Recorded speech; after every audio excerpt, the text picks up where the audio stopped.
கார்ல போய்கிட்டே இருக்கும் போது நம்ம கேஸை நடத்தி முடிச்சு நிச்சயமாக யாருக்கு சாத்தியம் என்று சொன்னால் கார்பரேட் அலுவலகங்களுக்கு வாழ்க்கைக்கு சொந்தக்கார யாரும் கேட்டா டாக்டர் கிடையாது, ஏதோ ஒரு பணக்காரர்.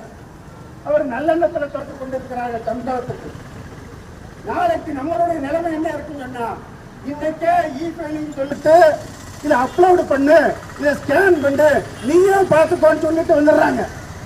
அவன் அதை எதுக்கு உண்டான காசை வாங்கி கம்ப்யூட்டர் சென்டர்காரன் பார்த்துக் கொள்ளலாம் என்று சொன்னால், ஒரு வக்கீலுக்கு பிரச்சனை என்று சொன்னால் நீதிமன்ற காம்பஸில் சங்கம் அமைக்கின்ற உரிமையே இல்லாமல் போய்விடும்.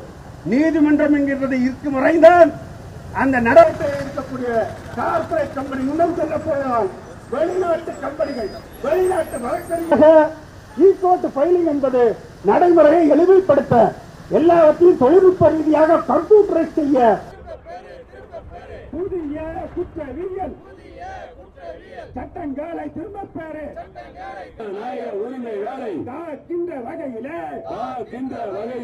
நடத்தப்படும் போராட்டம். இன்று முதல் நாடு முழுவதும் புதிய முப்பெரும் குற்றவியல் சட்டங்கள் அமலுக்கு வந்துள்ளது. மத்திய அரசு இதனை இன்று முதல் அமுல்படுத்தி இருக்கிறது. இதனை நாடு முழுவதும் உள்ள வழக்கறிஞர்களும் பொதுமக்களும் மிகுந்த மகிழ்ச்சியோடு வரவேற்கின்றோம். காரணம், கிட்டத்தட்ட 150 ஆண்டுகளுக்கு மேலாக பின்பற்றப்பட்டு வந்த வெள்ளைக்கார பிரிட்டிஷ்கார ஆங்கிலேய அடிமை சட்டம் நேற்றோடு ஒழிந்து இந்திய நாடாளுமன்றத்தில் இந்திய நாடாளுமன்ற உறுப்பினர்களால் இயற்றப்பட்ட புதிய சட்டம் இன்று முதல் அமலுக்கு வருகிறது. இது மிகுந்த மகிழ்ச்சியை ஏற்படுத்தி இருக்கிறது. இதை நாடு முழுவதும் இருக்கக்கூடிய வழக்கறிஞர்களும் பொதுமக்களும் நாங்கள் வரவேற்று இன்றைக்கு கொண்டாடி கொண்டிருக்கிறோம். நீதித்துறையின் கண்களாகவும் மாண்பாகவும் காக்கப்படுகின்ற முப்பெரும் சட்டங்கள், இந்திய தண்டனை சட்டம், குற்றவியல் நடைமுறை சட்டம், இந்திய சாட்சி சட்டம் ஆகியவற்றினை ஒன்றிய அரசானது சமஸ்கிருத மொழியில் தலைப்பினை எய்தி வழக்கறிஞர்களை மட்டுமல்ல பொதுமக்களுக்கும் சிரமத்தை ஏற்படுத்தும் வகையில் வடிவமைத்துள்ளது. இதனை கடந்த டிசம்பர் 12ஆம் தேதி மக்களவையில் வைக்கப்பட்டு 20ஆம் தேதி மீண்டும் அது நிறைவேற்றப்பட்டு 25ஆம் தேதி ஜனாதிபதி அவர்களுடைய ஒப்புதலுக்காக வைக்கப்பட்டது.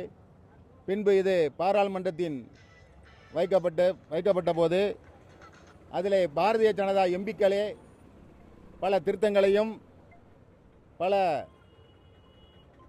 பிரிவுகள் பொதுமக்களையும் பாதிக்கும் வகையில் இருப்பது என்று கூறி பாரதிய ஜனதா எம்பிக்களே அதனை திருத்த வேண்டும், அந்த சட்டத்தை திருத்த வேண்டும் என்று கோரிக்கை விடுத்தனர். அதை கண்துடைப்புக்காக மத்திய அரசானது ஏற்று அந்த திருத்தங்களை கொண்டு வராமல் திரும்பவும் இதனை நடைமுறைக்கு கொண்டு வந்து இன்று முதல், அதாவது 1/7/2024 முதல் இந்த சட்டம் இந்தியா முழுவதும் அமலுக்கு வரும் என்று கூறி இன்று முதல் அமலுக்கு வரும் என்று கூறினார்கள். ஆனால் அதனை எதிர்த்து மாநிலம் முழுவதும் இன்று ஜாக் கூட்டமைப்பின் சார்பாக ஒவ்வொரு மாவட்ட நீதிமன்றத்தின் முன்பும் உண்ணாவிரத போராட்டம் நடைபெற்று கொண்டிருக்கிறது. இதனைத் தொடர்ந்து நாளை ஆர்ப்பாட்டமும், 3ஆம் தேதி மத்திய அரசு அலுவலகங்கள் முன்பு ஆர்ப்பாட்டமும், 8ஆம் தேதி திருச்சியில் மாபெரும் கண்டன ஆர்ப்பாட்டமும் நடைபெற உள்ளது. இச்சட்டமானது போலீசுடைய கைகளை பொதுமக்களுக்கு எதிராக உயர்த்தி பொதுமக்களை கஷ்டப்படுத்துவதற்காகவும் நீதியை அதன் நீதி தேவதையின் கண்களை மூடி அதனை நீதியை கிடைக்க விடாமல், சாதாரண ஒரு பொதுமக்களுக்கு கிடைக்க விடாமலும் இருக்கின்ற காரணத்தினால் இதனை உடனடியாக திரும்ப பெற வேண்டும் என்று இன்று திருநெல்வேலி மாவட்ட நீதிமன்றத்தின் முன்பு வழக்கறிஞர்களாகிய நாங்கள் அனைவரும் ஒன்றிணைந்து இந்த மாபெரும் உண்ணாவிரத போராட்டத்தை நடத்தி கொண்டிருக்கிறோம். ராஜேஸ்வரன், திருநெல்வேலி வழக்கறிஞர் சங்க தலைவர்.